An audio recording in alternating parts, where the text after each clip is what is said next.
All right, what's up, fellas? Let's go. Wake Up Mintzy afternoon. Got my Proud Larry shirt. Getting ready for the college football playoffs. What could be freaking better? Got the Stella Blue and Dude wipes as always. A lot of controversy, to say the least, with the 12-team brackets being announced on Sunday. Notre Dame out, Miami in. A lot of backlash all over college football. We're going to be joined by Bo Wallace here in a sec if he can get connected. He's having trouble with the connection right now, and we got Tyler Moody on behind it. A ton of stuff to get to. First of all, I thought I'd live 1,000 lifetimes and never see a Tulane Ole Miss playoff game. I mean, crazy. Uptown NOLA, Oxford, Mississippi, my two favorite places on earth coming together. John Sumrall and Tulane winning the American Athletic Championship on Friday night, beating North Texas 34-21. It's a rematch in Oxford of an Ole Miss 45-10 shellacking from September, but don't necessarily expect it to be the same exact game. Ole Miss opened as a 17-point favorite on DraftKings. That's next Saturday at 2:30. And I just got great news from the powers that be. Big Cat, being the great American that he is. I went in and saw him yesterday and was just like, hey, excited to stream playoffs. And he came to me today and said he wanted me to go. I said, you sure? But yeah, he's said, I want you to go. So we're going. So I'm super pumped. Get to go to Ole Miss and Oxford, Mississippi for that playoff game. It's going to be historic, biggest football game, sporting event in the state of Mississippi ever. And I can't wait. And Ole Miss got a pretty good draw in this thing. Look, no matter who you play in the playoffs, that second round is going to be tough, whether it's Georgia, Ohio State, Texas Tech, or Indiana. It's going to be tough. But getting Tulane first round, A&M fell below Ole Miss after losing to Texas. Getting Tulane first round, that's, you can't hope for much more than that. And then you play Georgia, but you get to do it in the Sugar Bowl in New Orleans on New Year's night with the win. And, with everything that happened with Lane Kiffin leaving, you got to be pretty happy about that. And I got to say, look, a lot went down when Ole Miss promoted Pete Golding to the job, and I supported it. I wanted Ole Miss to, if they could have gotten John Sumrall, I wanted that. But if you can't get Sumrall, and the timing didn't work out with the Lane thing, and I get all that. And, good luck to John at the University of Florida. But I like the Pete Golding promotion. I mean, you've got such a great infrastructure with the Grove Collective and the NIL money and the staff that's already on there, and he's crushing it. He came out, and he's just a good dude. Came out and said, I ain't doing yoga, I ain't doing Twitter. I'm just here to coach football.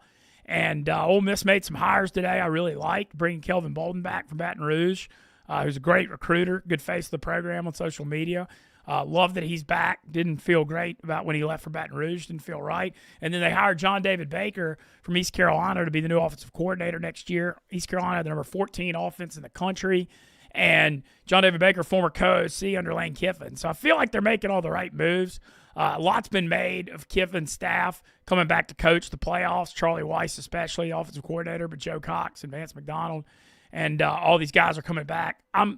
There's been a lot of talk saying, oh, that's hypocritical if they won't let Lane coach and they'll let the staff coach. But I disagree. Lane chose not to go there to leave, and Charlie Weiss got to call plays. You got to have a play caller, give yourself a chance in the playoffs. But considering all the drama that went down with Lane, I'm feeling pretty damn optimistic about the state of the Rebs going forward. The fan support's great. The NIL money's flowing. Keith Carter, great AD. So all positive stuff on the Ole Miss front, as positive as it could be when you lose your head coach of 6 years after he, takes you to the playoffs. It's still one of the craziest stories I've ever seen. But, just excited about that. The rest of the playoffs, looking at the matchups. Look, I kind of had this right. I'm going to put this video out in a minute. The 12-team playoffs got it all wrong. It needs to be 16, and I'll tell you why. 16-team playoff, you get 8 on-campus games first round. These top 4 seeds who get a bye, you're penalizing these schools by not having an on-campus home playoff game. You're talking 20, 30, $40 million to your community when you host that, where you're giving to the fans, the players, getting to host a game on campus. If you have a 16-team playoff, the 1 and 2 seeds, it's worth it to them because they get to play Tulane or James Madison. You get an easier draw. And think about how much better this would be if we had 8 first-round games instead of 4. And, this year, and obviously every year it's going to be different, but this year, if you have 16 teams, look who gets in. Notre Dame, BYU, Vandy, and Texas all get in. And I know Texas had 3 losses, but right now they had 3 top 10 wins, and they're getting penalized for playing at Ohio State week 1.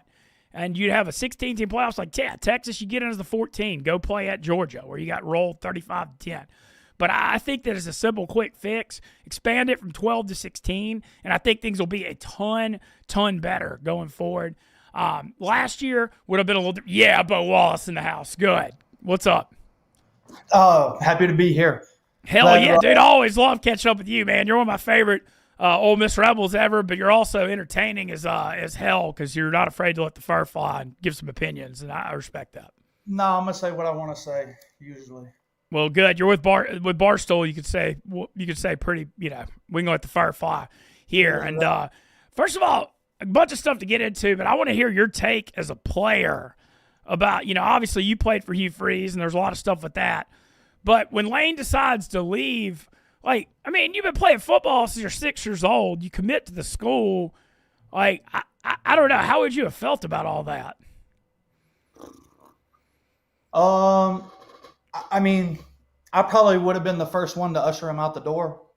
Kind of being the leader of the team. Set that precedent that, if you don't want to be with us, then get the F out, I was texting with you before. You said you'd have gotten him out of there before the Egg Bowl. Like, once you knew he was leaving. And I know there was a lot of, hearsay. People, everybody. I thought he was gone for sure. On the Friday before Thanksgiving, I had all my top LSU people call me with details of his staff that the deal was done. I get that Keith Carter, the contract stuff is, he was in a bad situation. So I get that he let him coach. But I don't know. I just feel like, as a player, you give your life to this. I feel like there's just got to be a sense of betrayal. Just my thoughts. Yeah. It's going to be kind of funny when he's in a situation like last year where, you got to win that Florida game to get in the playoff and you lose it. At LSU, you get fired for that.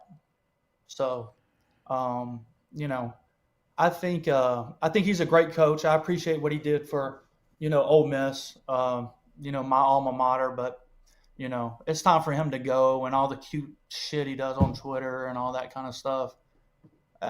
Just over it. Yeah.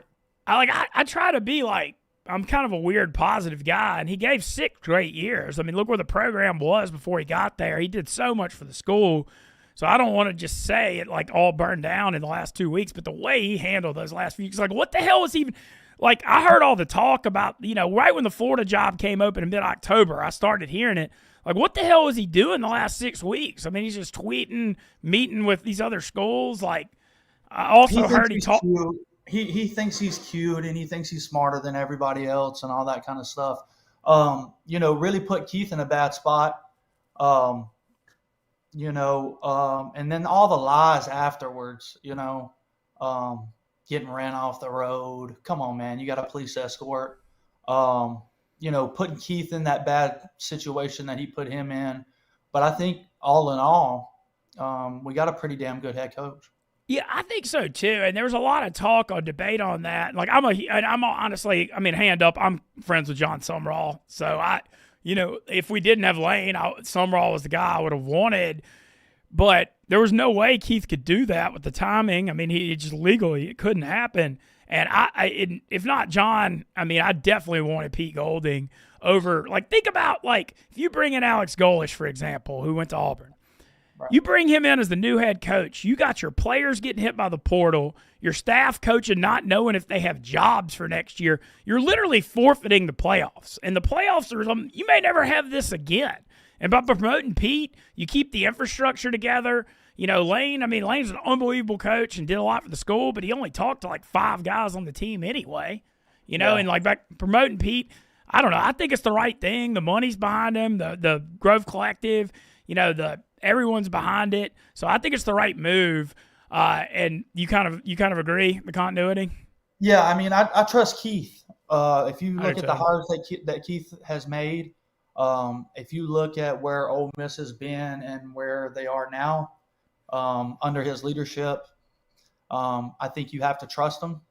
I think Pete was kind of built for this job, Mississippi guy, Delta State, all that deal. I love hearing him talk. He talks exactly the way I use language. And I think the kids are fired up to play for him. I think it just adds a chip to your shoulder. And then anytime as a competitor, when you can add any kind of chip to your shoulder, you prepare better, you play better, you're kind of just locked in better. Yeah, Lane, damn good coach, but he didn't make all those plays to get to 11-1. And I think on the Pete Golding thing, nationally people are like, oh, that's like a week or higher. I think Pete Golding's done a freaking amazing job the last 3 years. Last year, Ole Miss had a top 3 defense in the country. You lost 5 NFL draft picks. You had 2 returning starters on defense. You had a whole new secondary. I mean, this year, obviously they got lit up by Arkansas, but you look at and Georgia, but like the second half adjustments, you always see Ole Miss make great halftime adjustments. They shut Florida out second half. They shut South Carolina down. They really shut Oklahoma down. They just had 2 big plays. Like, I know the ranking's not the same this year, but I thought Pete did a damn good job. Literally, he had like 2 returning starters, and that defense got a ton better, and he recruits well. So I kind of feel like he's underrated nationally. And I like the OC hire. As long as that's finalized and all that. You're talking about a guy that has been on staff. Probably wouldn't have to change a whole lot of terminology, if he didn't want to. He could just call it the way Lane calls it, using, that same terminology. Now the most important thing is he's comfortable calling it. But I could definitely see where, if you're Pete, you would want that same lingo being used, that continuity or whatever you want to say, on offense. And John David Baker, they're the number 14 offense in the country at East Carolina this year. And so you've got continuity. He already was a co-OC with Lane, but he also did a damn good job. It's not like he's a dude that didn't do well. A top 15 offense in the country. So, look, I feel the same way. I'm thrilled Kelvin Bolden's back, too. I hated when he went to Baton Rouge last year. Ace recruiter, face of the program. I think Ole Miss is making all the right moves staff-wise. I'm curious, what do you think? I'm fine with Charlie Weiss coming back. Somebody's got to call plays. But are you weirded out about them bringing the guys that are committed to LSU back to finish that? Is like a lot of people are saying that's hypocritical, but somebody's got to call the damn plays, man. I don't know. I just don't. I just wish I knew how many he called during the season. No, Charlie. From what I heard, he called all of them. Like I heard. Well, if that's the case, if that's the case, we should be ready to rock and roll then. Then we shouldn't miss a beat with Kiffin. What was he really bringing us? Pre-game speeches? Come on. It's a well-oiled machine by now. By the time that you get to the end of the season, everybody knows what to expect day by day. Your practice schedule is not going to change. Really, what do we need Lane for anyway? Yeah, that's kind of what I think. I think the infrastructure is so good, and I think so much of this Lane era, and Lane had a ton to do it. Look, I'm not hating on Lane. I give him a ton of credit. This program where it was when he took over and the brand he built Ole Miss and made an exciting national thing. He won, he did so much great. I'm not saying he didn't, but the infrastructure that's been in place with Keith Carter and the Grove Collective and the staff and Pete recruiting, I feel like people aren't understanding how good all that is too when they're analyzing this. Yeah, and I hope they underestimate us. And the thing that rubs me the wrong way is the way he left and tried to burn it down. Oh yeah. That's the thing that really I just don't have anything for him after that. If I think you do what's best for your family, obviously. If LSU is that. But you don't try to burn down this program to really sabotage us, honestly. Yeah, no, it's crazy. I actually have a huge problem with Nick Saban in this whole deal, too. I feel like that's disgusting. He shouldn't be allowed in Oxford, Mississippi again. He goes from in mid-October saying college football's different. You can win titles at Ole Miss. You can win titles at Indiana now. It's not necessarily a better job. To next thing you know, he's in Lane's ear saying you should go to Baton Rouge if you get the chance to take the job. And then the propaganda wing, they're running on ESPN saying Lane should still coach the playoffs. That's crazy. These LSU fans who I have to deal with all the time, they're like, oh, Lane wanted to coach, let him coach. If Nick Saban was coaching LSU and took them to the playoffs and was taking the Alabama job, you're telling me you wouldn't lock the freaking door and throw away the key immediately? Like, put it on the other. Especially after you treated this like your side piece. Well, one of your side pieces, you know. Yeah, the whole thing is just nuts. Well, what do you think about Ole Miss's chance? Like, I think the bracket. I mean, the playoffs is going to be tough, but you can't have a better draw. No matter who you play in the quarterfinals, it's going to be tough. But Tulane first round, look, I expect Tulane to fight a lot more than they did in that first game.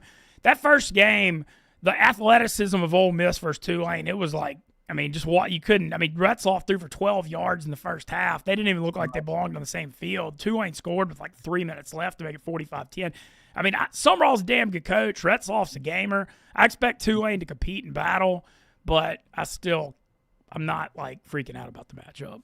Yeah, I mean, I played in Oxford for that Bama game, and I mean, I remember the crowd winning that game for us, and I expect it to be, I mean, way louder than that. I mean, this is the biggest game in school history, so Oxford's going to be packed. I think I heard like $50 to $70 million will be spent in Oxford this weekend, so I mean, that's great for everybody. But yeah, I don't appreciate him trying to burn it all down, and then all the lies after. I mean, are they really necessary?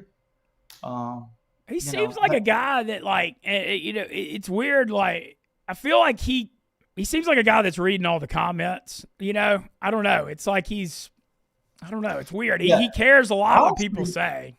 Yeah, honestly, I thought in his body language in his press conference, I thought he felt like he made a mistake, and just by his body language. Now, do I know that? No.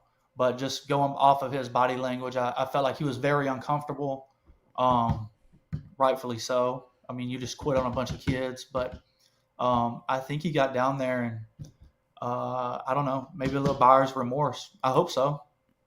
Well, I hate that he kept Blake Baker because I thought Blake was a Tulane alum, played college football there. I mean, he was the perfect fit for Tulane, and I was really honestly surprised he didn't take it with Tulane, doing as well as they are now, and, Blake being a rising star. That was a huge, huge move for Lane, keeping Blake. It's hard. It's hard not to coach in Tiger Stadium. That place is different. That place is unbelievable. Yeah, no, I don't disagree. It's certainly something. You can smell the bourbon when you walk out of the locker room. Yeah, that 2024 game when Ole Miss lost in OT, I was on the Ole Miss sideline. That's that might have been the loudest football game I've ever heard. And I know you obviously played in one that was crazy too. Yeah, yeah. I was expecting like 2:30 kickoff atmosphere. I think we had a 7:30 kick. And it was a totally different stadium. Okay, when you look at the Ole Miss draw, like hypothetically, look, you never know what's going to happen. It's football. But if they do beat Tulane, playing Georgia, who you competed with, you scored 5 touchdowns and 5 possessions on their home field, which is aging crazily well with how well Georgia's played on defense last few weeks. Yeah. I mean, I think Ole Miss would have a shot in that game in New Orleans on the turf. Like, I feel like Chambliss' athleticism on turf is something people aren't talking about. And I think, no question, the way that Ole Miss travels to the Superdome, I mean, we'll pack that thing out. I mean, it'll be 70-30 in that thing, Ole Miss. And like I said, the crowd helps you so much. The crowd helps you so much. Big third downs when people can't communicate. When you can communicate on third down, it'll make a huge difference. So we got about as good of a draw as we could get. Yeah, I think so too. I like their chances, and the continuity of the staff. I really think that Ole Miss has handled this as well as you could. Like I said, if you'd brought in another coach and people are getting poached for the portal and the staff not knowing if they have jobs, I mean, you're like literally forfeiting your chance in the playoffs. Kudos to Keith Carter. I think since day one, since he's taken over, he's just. I mean, he was ready for the job from day one. A lot of ADs don't get something like this thrown at them ever in their career. He's a young AD, and I think, whatever national people say, I think he did a great job under the circumstances. No, I agree. So I would ask you, I keep up with you You just play your high school just y'all made the state championship in Tennessee? Yeah, we did.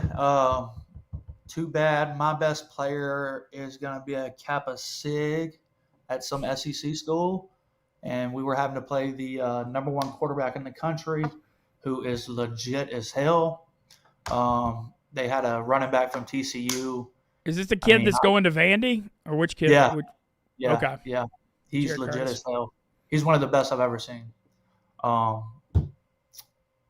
expect him to do some really big things. But yeah, I mean, I was looking down my call sheet. I tell you what, it felt like. It felt like TCU all over again. I'm looking down my call sheet trying to find something to stop the bleeding, and I'm like, nope. We just couldn't protect him. You know, we couldn't protect at all. They were way too fast for us, way too athletic. But hey, you know, we got there. So. Yeah, I mean, hell yeah, you made state championship. Are you enjoying your high school coaching career? It seems like it's going somewhere. Yeah, I am. You know, have some moves kind of in the future kind of happening. So I don't know how long I'll be in high school. Oh, cool! I can't wait to follow it. But I tell you what, it really saved me coming to this place. I really learned a lot from our head coach, and not necessarily him teaching me things, just kind of watching him the way he goes about his business. You know, I'm really thankful for the 3 years I had here. Coached some unbelievable kids, met some unbelievable families. You know, after I told him, you know, that my phone's kind of ringing, he told me that he was going to set me down pretty soon and, you know, kind of tell me that if something happens, I probably need to take it because, you know, I've kind of maxed out everything I could do here. You know, I'm just looking forward to that next shot. Hell yeah, man. Well, I love hearing the rise of it. Do you have any particular, I mean, obviously there were so many great memories from your Ole Miss career. You mentioned beating Bama. Do you have any, I guess, was that the Bama one your favorite?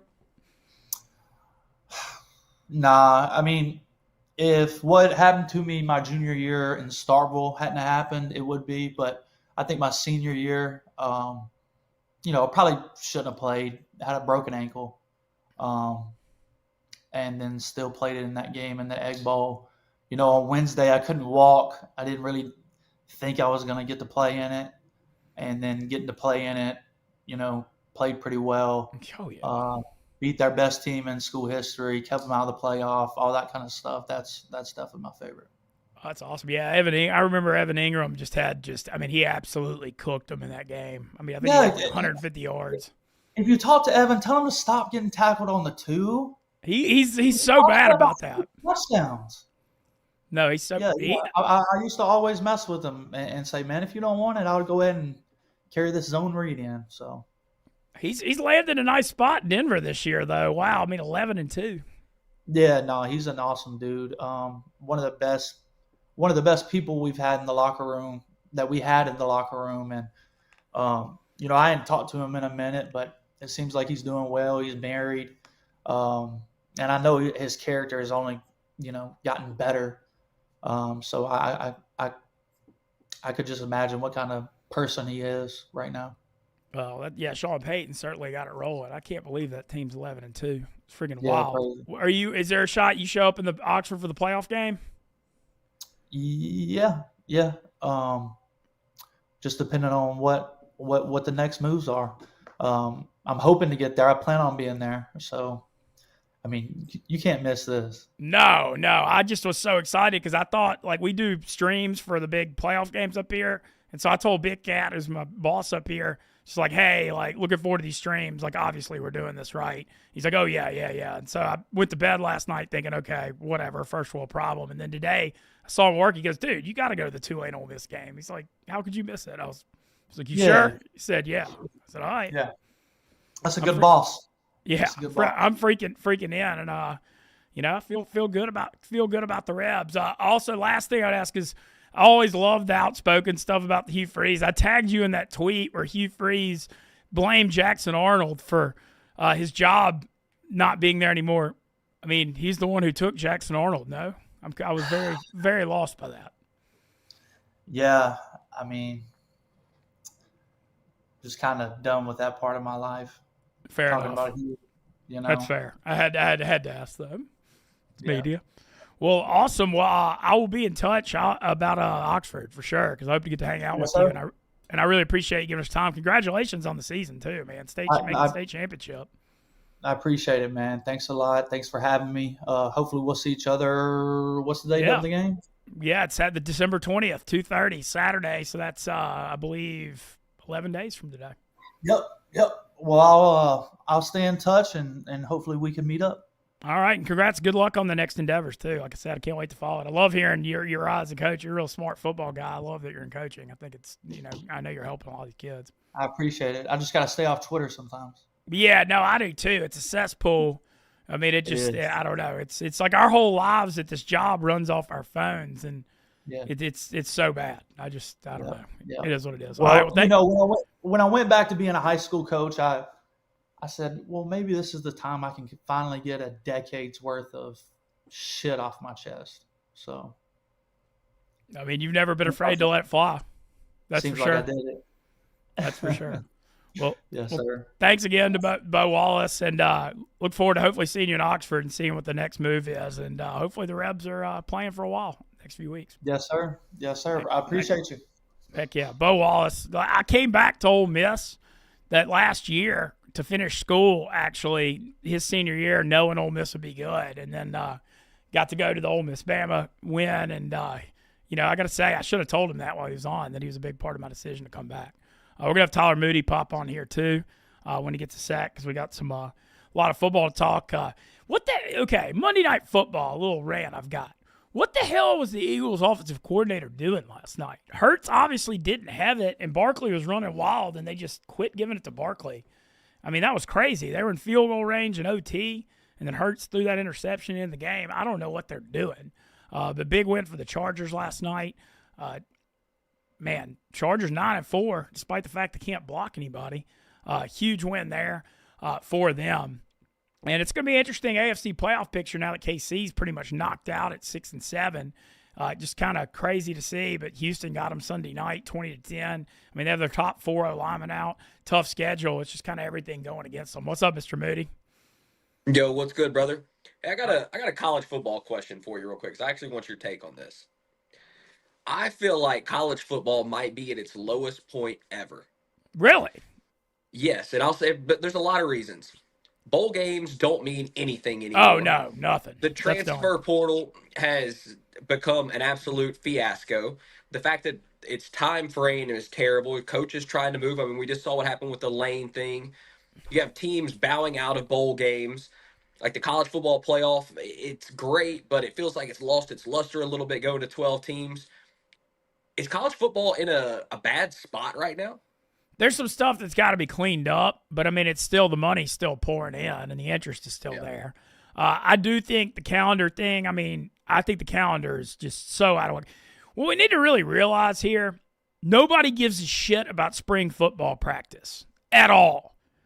And like the calendar, just do all this stuff in May. Who cares about spring football? It's like everybody's leaving at the end of the season, coaches and transfer portal. Just do it in May. Who cares about spring? Like literally, just don't even have spring practice. Have voluntary OTAs like NFL does in the summer and have fall camp. Just abolish spring practice. It means nothing. Nothing. Just get rid of that and have the whole season be at the end of the school calendar year in May. People transfer in June. They still get to their schools for a couple months, work out, get orientated, all that.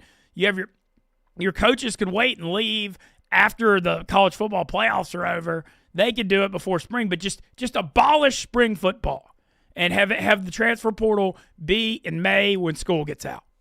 End of story. I mean, it just would solve a lot. It would. I think the only downside to that is not being able to evaluate players during spring. But I mean, that's the only downside to that, I would say. And obviously, Yeah. but here's the biggest issue: the fact that school has to happen. And so they're not just there to play football. They have to work all of this around semesters and whatnot. So like there's a lot of framework that has to be overcome in order to change what we're seeing right now in college football. I think ultimately college football will end up trumping that, and they'll find a way to make it work. It may take a few years, but that's also a big hanging up point right now for making college football the best it can be without all these, problems. Yeah, no, it gets in its own way. There's no denying Yeah, it. it And the does. calendar thing is, look, I know I'm blaming Lane for leaving, but the calendar thing is, I mean, Rick Pitino had a tweet like, I mean, this is like making a coach leaving before playing the Final Four. I mean, it's Yeah, just like, yeah. can you even imagine that? And that should never even be a possibility. That should just be after the season. So Agreed. I don't know, but that's kind of my thoughts. But I don't know. Looking at the playoff bracket, though, I mean, I don't know. I feel like, I mean, a lot of teams could win. You know, Indiana, Ohio State, Georgia, Texas Tech, Oregon, and I mean, people are going to say Ole Miss can't, but I think they could. I mean, I'm not saying they will, but if they could get hot and galvanize this, you know, I think they got a shot to make a run. I think it's still pretty wide open. Like, you saw Indiana beat Ohio State 13-10. Unbelievable win for Indiana. Kurt Signetti, best hire of all time to do what he's done in 2 years at school that's never won. And he's like the anti-Lane, just saying, I'm doing it in Indiana, I ain't leaving. But I still think it's pretty wide open in the playoffs. I really do. And, you know, you look at the odds right now, Indiana's the favorite, Ohio State second, Georgia third, Oregon fourth, Texas Tech fifth. Everybody's 25-1 or lower, except Oklahoma's 55-1, which I'm not saying Oklahoma's like, we know Oklahoma and Tulane and James Madison are lower, actually. But I think that's almost crazy. Like, why is Oklahoma 55-1 and Bama 25-1? That's like a pick'em game at Oklahoma, and Oklahoma already won there. Like, it just doesn't make sense to me.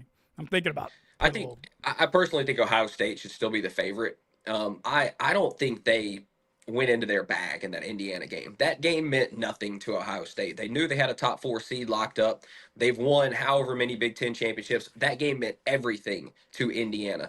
I think if those two teams meet up again in the playoffs, Ohio State's going to steamroll them. I literally think that Ohio State came into that game not wanting to reveal anything, played a very basic game. I don't know if you saw their game plan. It looked super basic.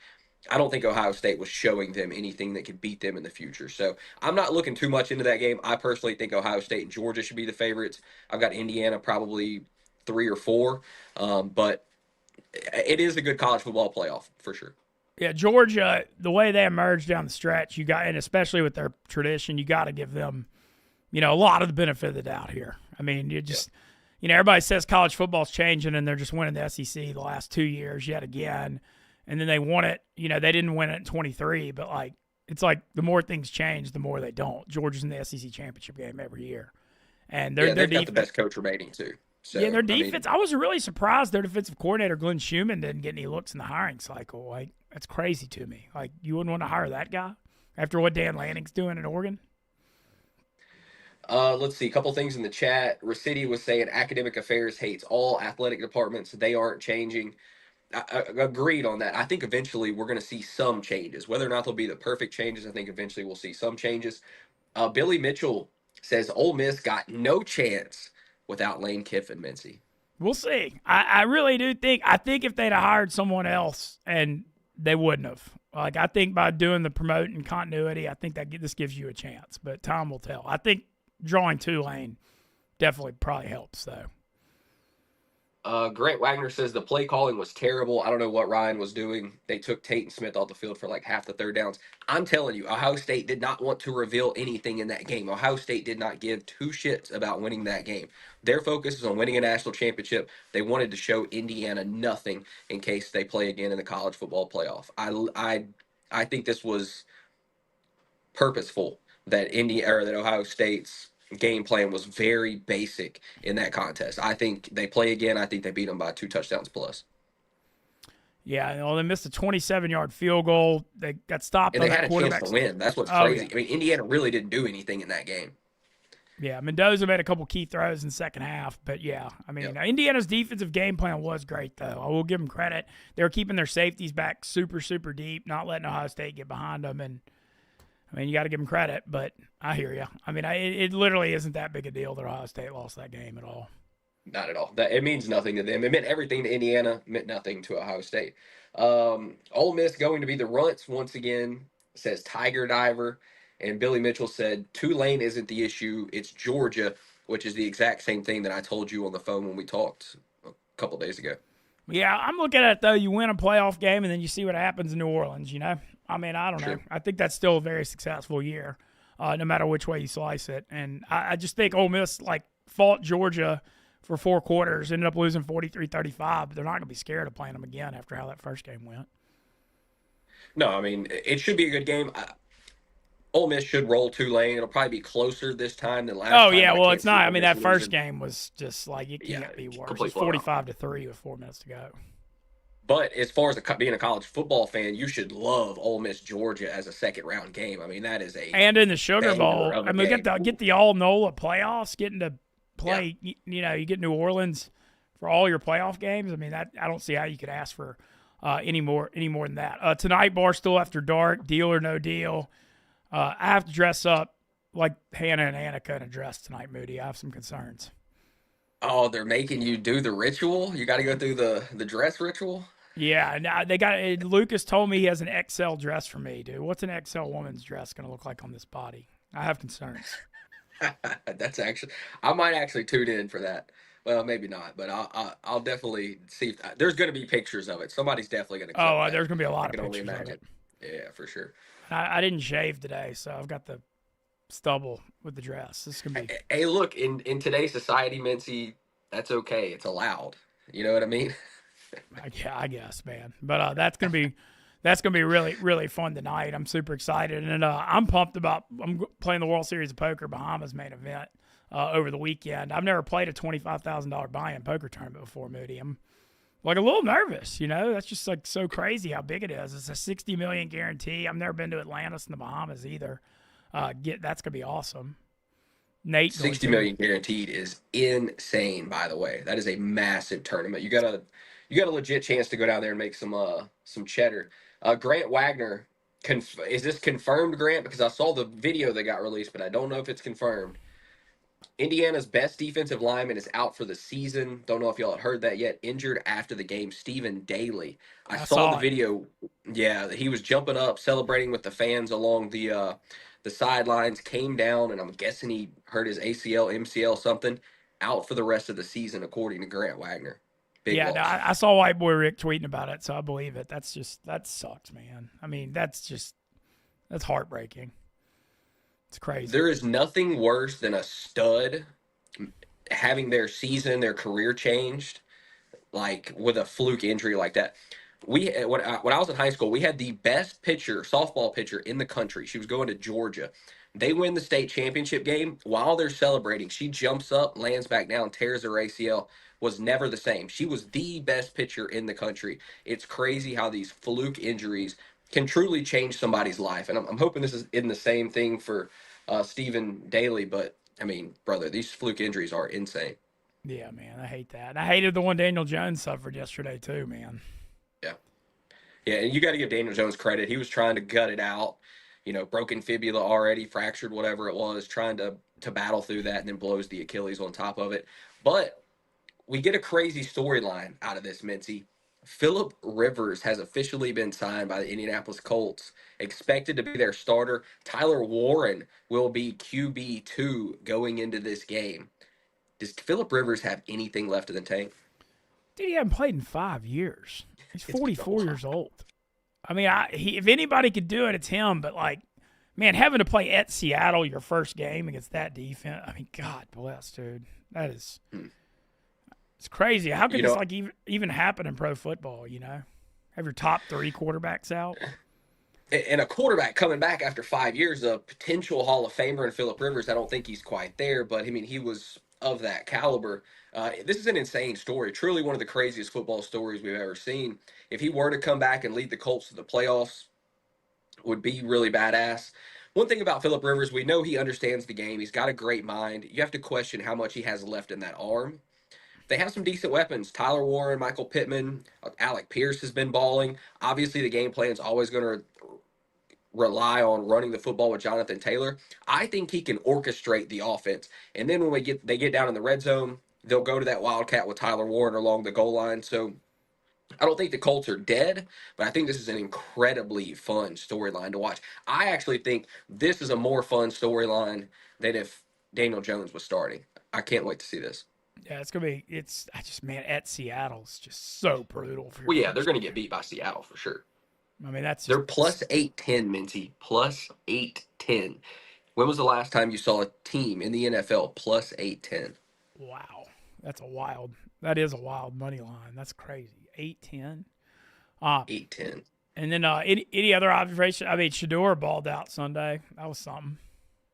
Yeah, Shador played well. Again, take it with a grain of salt. It was the Titans. He played well. You know, everybody with the storyline of, oh, they're trying to sabotage Shador, going with the Wildcat. Shador had a chance on the first 2-point attempt, and he fumbled it away.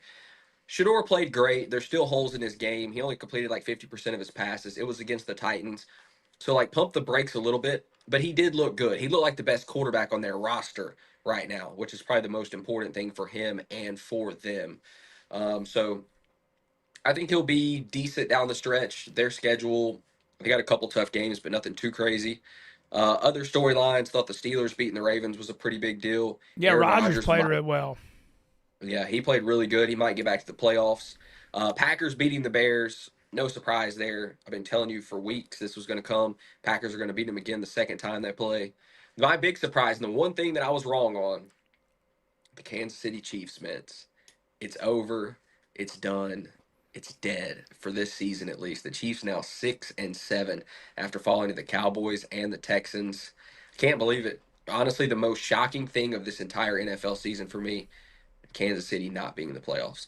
Yeah, it is. It is going to be wild. This AFC playoffs is going to be something. We got 3 big games this weekend: Bills at Pats, Packers at Broncos, and Lions at Rams. So we definitely got some entertaining stuff ahead this weekend. Yeah, I mean, there's some good games. There's still a lot to be played for. We have some competitive divisions. We've got competitive wild card races. So it's while Kansas City's not there, and you're going to be missing some marquee teams. We do have some exciting games, meaningful games left to be played out this season. So I'm enjoying where we're at. Obviously, I can't believe I'm saying this. I think I'm a Kansas City fan. I think I kind of like them a little bit, and I'm a little disappointed for them. And the Cowboys are essentially out now too. So the two teams that I find myself cheering for are eliminated, but fantasy playoffs and gambling will keep me going. Yeah, for sure. Well, yeah, fantasy playoffs start this week. I'm in the best mood. I won my division to get a bye in my big league by 0.9 points last night. It was one of the craziest things I've ever seen. I was losing. I had Herbert against Saquon Barkley. I was down by 0.04 going into overtime and pulled it out by 0.9. So Mintz called me last night, and he was sweating it out as much as I've heard him sweat something in a minute. I mean, dude, just so crazy to have a whole season come down to like that for about 13 weeks. Come down to that. Just absolutely nuts. That's why we love fantasy. It's why we love sports in general. Caterade just said Texans to the Super Bowl. What do you think about that? Look. I'm not. They've got a Super Bowl they got an NFL championship level defense. I'm not saying they don't. They've got the Jaden Higgins emerging as a number 2 receiver with Nico. Woody Marks looks like a solid run back, but their offensive line is just so bad, man. I just don't see how they're going to be able to go on the road. Like they need to win that division, and Jacksonville and Indy, or Jacksonville's 9-4. But it's just, can they go on the road and win 2 in the playoffs with that offensive line? I mean, their defense is going to keep them in every game, but man, telling you, their offensive line is one of the worst units in the NFL. And Stroud not being very mobile, like if you had a mobile quarterback, maybe you can cover up some of it, but I mean, it's a big problem. What team in the AFC outside of Denver, though, has an elite pass rush that really concerns you that much? I mean, New England decent, Jacksonville decent, Chargers Pittsburgh, have a good one. Chargers. Like I mean, I New actually England don't. doesn't. No, that's what I'm saying. I actually don't hate taking Houston as a flyer to win the maybe not the Super Bowl, but certainly to win the AFC. Because I just don't. I think Buffalo should be the favorite, and they probably are. Denver obviously is going to be there. I'm still not a believer in the Patriots too much. I could easily see them getting bounced in the playoffs, but I think Houston, as far as a flyer, probably gives you the best value of any team that looks like they're going to make the playoffs. Yeah, the only thing, boy, if you were to take Houston when they were 0-3, the odds would have been a hell of a lot better. I mean, but who saw it coming then? Nobody. Yeah. Well, we've got our Rams ticket. I'm good on that. Obviously, the Rams right now, the number 1 seed. They have to beat Seattle, take care of business against Seattle, lock up the 1 seed and the division. That's And I going to be think they'll. tough up in Seattle. They're tied at 10-3. That's not going to be easy. I believe in the Rams. I think they're a better team. I really do. It's going to be much of the same thing you saw the last time. That Rams defense is too much for the Seattle offense. The Seattle offense is good, but they are not great. And when you put the whole game on Sam Darnold and make him beat you, we saw that he's not capable of that. I think it's going to be the exact same thing over again. I don't care if it's in Seattle. I think the Rams get it done. All right. Well, still tune in to Barstool After Dark tonight, 7, Deal or No Deal. You get to see me in a dress. And then, as always, tons of Barstool stuff going on. IceCon going on in St. Louis. DraftKings launching in Missouri last week. That'll be fun to follow tonight. And, man, football season, college football playoffs, holidays, enjoy holidays with your friends and family. Gotta do it. Yep. Real quick, Rossetti said a second ago he wants a little winter baseball talk. I'll hit on 2 things real quick Go as for we it. get out of here. The rich get richer. The rich get richer. The Dodgers got Edwin Diaz, one of the best closers in all of baseball. Crazy. Schwarber, 5-year, $150 million deal to stick back with the Phillies. Makes a ton of sense. The Phillies couldn't let him walk. He's just been too good. One of the best true outcome players we've ever seen in the history of baseball. While I don't love giving a DH only $150 million, I think Schwarber is somebody that they had to do that with. So 2 big pieces that were going to be at free agency now off the board. Edwin Diaz to the Dodgers and Kyle Schwarber staying put in Philadelphia. The rich get richer. The Phillies stay the same. Yeah, the Dodgers thing. Have a shot at 3 in a row. Real good shot. Real good shot. Especially, and by the way, earlier today, I didn't look into the whole story, but apparently the Padres are listening to offers on Fernando Tatis Jr. He would have to waive his no trade clause in order for that to happen. But if he leaves that division, the Dodgers are going to walk through that division. They'll be right there, number 1 seed going into the postseason once again, which they probably will be regardless if Tatis is in San Diego or not. But it would definitely be an interesting thing if the Padres didn't have him. There you go. The winter hot stove, Tyler Moody baseball talk. We'll tune into Barstool After Dark tonight, and enjoy the holidays with their family and friends. And thanks to Bo Wallace for joining us, and thanks to Tyler Moody. About to go work out and get ready to put a dress on. Exciting stuff.